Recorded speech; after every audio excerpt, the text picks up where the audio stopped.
Segundo bloque entonces de la política por otros medios, y ahora sí les presentamos en persona a Aram Aronian. Hace un ratito nomás lo veían en unas imágenes de fondo, aquí de cuerpo presente, muy contento de que te hayas acercado a Barricada TV. Y bueno, siempre estamos en la barricada. Hoy nos toca siempre en la barricada, digamos, en distintas barricadas. Todas. Y hoy, bueno, cumplí la promesa de venir a visitar Barricada TV. Tardé un poquito, pero estamos muy contentos. Llegaste en un buen momento, ¿no? Preparando todo para salir a través de la televisión digital, ¿no? Cosa que me alegro mucho, además.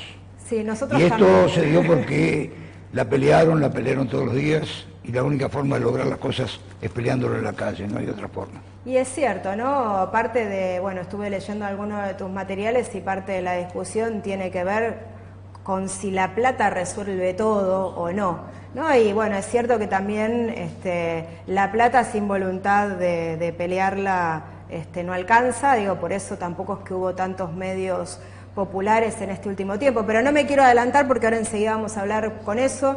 Preparamos un material, bajamos un material de Telesur, vos participaste en la fundación y en la dirección de esa señal internacional, un proyecto que muchas veces hablamos, inspirado en las ideas de Fidel Castro, inspirado en la voluntad de Hugo Chávez. Quiero compartirlas estas con vos y empezar a charlar sobre la imagen, ¿no? O sea, de alguna manera, si te gusta cómo está la imagen, la identidad, la gráfica de Telesur hoy. Vemos enseguida ese material y volvemos enseguida con Aram.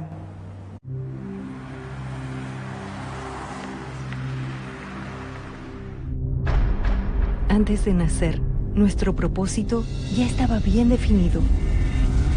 El momento histórico nos reclamaba.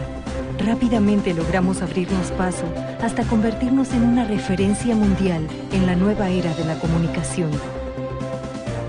Crecemos continuamente, sumando nuevos territorios, nos ampliamos, no tenemos límites. Con ímpetu defendemos las luchas de los pueblos, con amor vivimos un sueño que hoy es un hecho para millones de personas.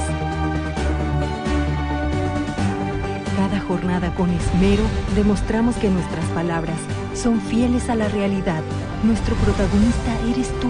Hacemos la noticia como nunca antes, con la visión latinoamericana del mundo hoy.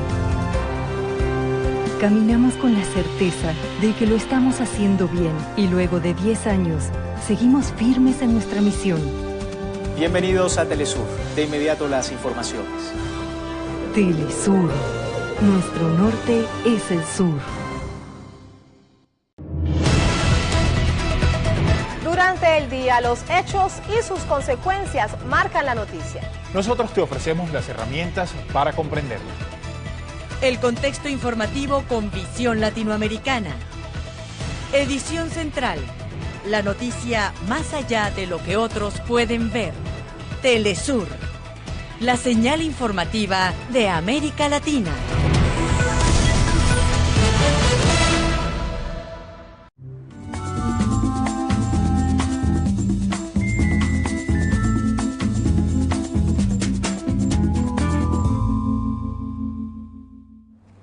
Aram, ¿te gusta cómo está la identidad, la imagen, la gráfica de Telesur?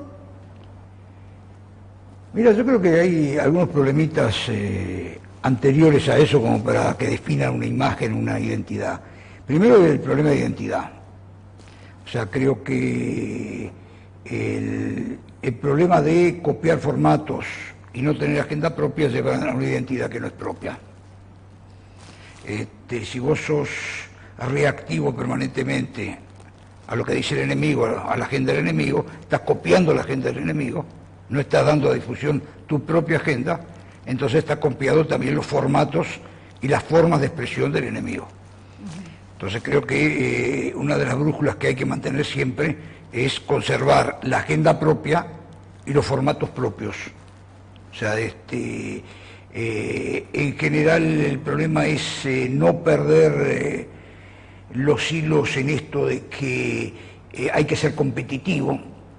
Yo creo que el problema de lo competitivo tiene mucho que ver con el mensaje que estés dando, a quién querés llegar, no perder la necesidad de darle voz e imagen a la gente, al pueblo, a aquellos que fueron invisibilizados, ninguneados, ocultados durante más de 200 años de periodismo en nuestra región, siguen siendo ocultados.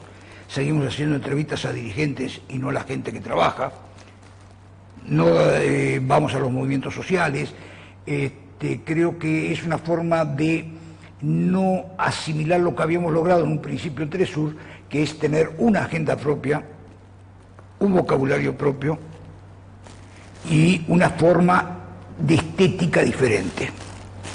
Hay una copia. Perdón, ahí. que no tiene por qué ser una forma. Bien, es interesante. Yo recuerdo en algún momento haber conversado con vos de que muchas veces Telesur parecía copiar el formato de la CNN y bueno, obviamente darlo vuelta, o sea, cargarlo con otra ideología. ¿Es posible y cuál sería en todo caso la vía o qué era lo que soñabas vos cuando pensabas en construir una imagen latinoamericana? Mira, el proyecto original era un proyecto un poquito más abarcativo que lo que es una televisora. El proyecto eran dos proyectos paralelos. Uno era la televisora Telesur y otro lo que se llamaba el FLACO, la Factoría Latinoamericana de Contenidos. Porque ¿para qué nos servía tener una señal si no teníamos contenidos? Eso es lo que lleva, la falta de contenidos, lleva a una repetición de la radio por televisión, o sea, dos personas sentadas como nosotros, pero con un ficus en el medio, y lo que nos lleva a la producción de reales contenidos. La Fábrica Latinoamericana de Contenidos, la idea era recoger todo el acervo cultural, el acervo filmográfico, documental que había, e impulsar proyectos colectivos, un guionista argentino, un director mexicano, una producción venezolana, o sea, ir buscando lo mejorcito que hay, porque veíamos que no teníamos contenidos para niños, contenido para jóvenes, contenido para trabajadores, contenido para campesinos, o sea que los contenidos que teníamos eran generalmente muy para una clase media intelectual, que eran los documentales que se habían hecho en América Latina, estamos hablando de 2005, y que era necesario fabricar contenidos. Es el mismo problema que tenemos hoy. Hoy hablamos de democratizar las frecuencias de radio y televisión, y se nos dan 100 frecuencias de televisión, no tenemos contenidos para una hora de televisión. Porque no hemos fabricado contenidos, porque nos hemos dedicado a la denunciología y a ser reactivos a lo que dice el enemigo. El Clarín miente del 2008, 2009, sigue en la cabeza. Entonces nosotros seguimos la agenda de Clarín, replicando a Clarín en lugar de poner adelante nuestra propia agenda, resaltando los temas que nosotros queremos resaltar, estoy hablando en general, que son los temas que tienen que ver con el pueblo, con la gente, con las reivindicaciones, con las esperanzas, con los anhelos. Otra cosa que no sabemos hacer es vender futuro, vender esperanza. ¿Hay capacidad de realización en América Latina para sostener ese nivel de contenidos? A mí a veces lo que me preocupa es que la industria tampoco ha podido resolver del todo bien Hollywood tampoco. Por eso digo, Hollywood tampoco, digo, estamos viendo series que permanentemente se repiten. Claro. Ellos tienen una producción de un año para 13 capítulos, que son 13 horas. O sea, no podés llenar contenidos. Y por eso ahora esta nueva cosa que se está dando, que son las grandes transmisoras, que son AT&T, por ejemplo, que compra Warner Bros. Y compra Time para tener los contenidos, para poder llevártelos a la recepción. Generalmente van a pasar por encima de la televisión para llegar directamente a tu smartphone o... Netflix. Netflix fue un excelente globito de ensayo. Netflix no es el final es que la concentración cada vez es mayor, entonces ya las grandes empresas que llegan de telefonía, digamos, son las que van a transmitir los contenidos directamente a los portátiles, a los dispositivos móviles. Entonces ya el televisor pasa a ser una pantalla más de esos dispositivos. Yo siempre pienso en uno de los debates en la comunicación o en el campo comunicacional y cultural en los 80, que había una gran preocupación porque el televisor empezaba a ocupar cada vez más territorios adentro de la casa y estaba toda esa discusión entre la vida pública y la vida privada, y ya hacia los 90 cómo va ganando la vida privada entre un televisor que era la ventana al mundo, pero que se metía dentro de la casa, en el living, en la cocina, en la habitación. Vos fijate que ahora ya no es solamente eso, la vuelta de tuerca está, es que además es un consumo completamente individual que se reduce a la pequeña pantalla de un teléfono. ¿Qué lugar entonces hay en ese mapa, digamos, tecnológico, para un medio como Telesur? Y si vos pensás, digamos, o en todo caso, pensar qué lugar ocupó Telesur en ese mapa de medios. Ocupó, yo creo que fue una revolución en su momento. Con Telesur aprendimos qué significaba alternativo. Recitamos alternativo y no teníamos idea de qué significaba alternativo. Alternativo nosotros nos decían que significaba marginal, que podíamos tener una televisora que fuera marginal, un periódico que fuera marginal, una radio marginal. Bueno, el concepto alternativo lo vimos con Telesur, porque cuando sale Telesur nosotros veníamos de 10 años de que toda la información televisiva de América Latina estaba procesada por CNN en español. Nunca apareció un negro ni un indio, en 10 años. El día que aparece Telesur, CNN se ve en la obligación de pasar la ceremonia indígena de Asunción de Evo Morales, por ejemplo. Entonces se llenó la pantalla de indios y de negros. Cuando el golpe en Honduras, CNN decidió, que el Departamento de Estado decidió que eso se iba a invisibilizar. Y no pudo invisibilizarlo porque había una señal alternativa que estaba dando esa información y obligó a CNN a pasar esa información con su propio speech, obviamente, pero pasar esa información. Entonces creo que fue toda una revolución en conceptos, en las posibilidades y sobre todo en algo que yo sigo discutiendo, que es el problema de los recursos. Que nosotros siempre nos quejamos de que no tenemos dinero y que generalmente lo que no tenemos son ideas. Ustedes tuvieron ideas y lograron salir adelante con este proyecto. Hay que sostenerlo. Hay que sostenerlo, hay que buscar los recursos, hay que ser creativos. Yo creo que si no tenés ideas, por más recursos que tengas... Sí, eso sin ninguna duda. De todas maneras, el debate de la democratización de la comunicación, obviamente, que me parece muy interesante lo que decís, digamos, Telesur siendo puntal, faro de todo eso y corriendo, obligando a que determinados temas de agenda que no estaban teniendo circulación finalmente tuvieran que tener pantalla, pero en ese debate de la comunicación y la democratización aparecen en primer plano los medios populares alternativos, vos recién decías, no son marginales. No deben ser marginales. No deben, digo, muchos... Y no se deben asumir como marginales, que es lo peor. Pero bueno, fueron muy convocados, digamos, en el discurso. ¿Hubo articulación entre Telesur? ¿Hubo una propuesta de pensar Telesur como ese espacio con todos los recursos, con los estados interviniendo y medios comunitarios, populares? Ahí está, vamos un poquito para atrás. ¿Qué significaba el FLACO, la Factoría Latinoamericana de Contenido? Significaba que había unos recursos de Telesur para comprar contenidos, para producir contenidos, y que esos contenidos quedaban a disposición de todas esas ventanas que se fueron abriendo posteriormente de televisiones, de radios, de medios populares, lo que yo llamo populares para sumar alternativos, comunitarios, independientes, todo eso, cada uno lo llama como quiere. Yo los englobo en populares, es más fácil. Entonces estaba la posibilidad de ir creando un gran banco de contenidos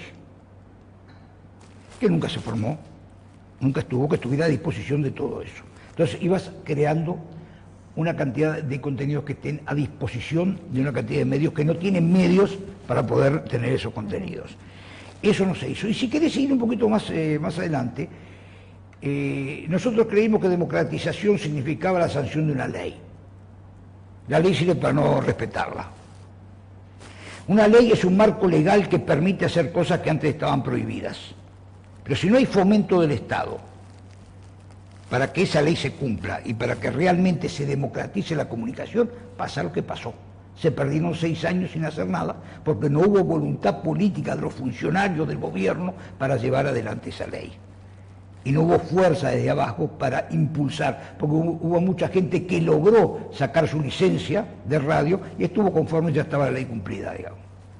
Entonces, toda esa posibilidad de crear bancos de contenidos, de crear una cantidad de temas que sí iba a ayudar a la creación de medios populares, no se hizo, no se llevó adelante. Vos decís que no hubo políticas, en todo caso, articuladas, políticas públicas articuladas, ¿no? Por un lado el otorgamiento de frecuencias, por el otro lado el fomento, por el otro lado pensar política de producción de contenido. Quizás en Argentina hubo como políticas más focalizadas, una cuestión fue la televisión digital, el VACUA, pero por ejemplo los canales comunitarios no podíamos disponer del VACUA. Sí, son todas cosas ridículas. Si vas hoy a... Claro, bueno, hoy el escenario evidentemente es otro y está infinitamente No, siempre el más para escenario atrás. fue este y esa fue una primavera que no supimos ni siquiera aprovechar. Bueno, eso es cambiar el punto de vista, es interesante. Ahora lo vamos a retomar porque cambias el foco. Cambio el foco y cambio el foco con muchas cosas, siempre cambio el foco, esto es dinámico totalmente. Cambio el foco porque yo soy un convencido que seguimos peleando guerras que ya no existen, que estamos anclados en consignas y peleas de guerras que ya no existen en lugar de mirar la realidad como es y tratar de hacer políticas o empezar luchas que tengan que ver hacia adelante. Este programa se llama La política por otros medios, remite a una frase de un teórico de la guerra, von Clausewitz, que decía que la guerra es la política por otros medios. Eso es una idea, batalla ideológica, guerra mediática, que utilizás muchísimo. En el segundo bloque arrancamos conversando sobre eso.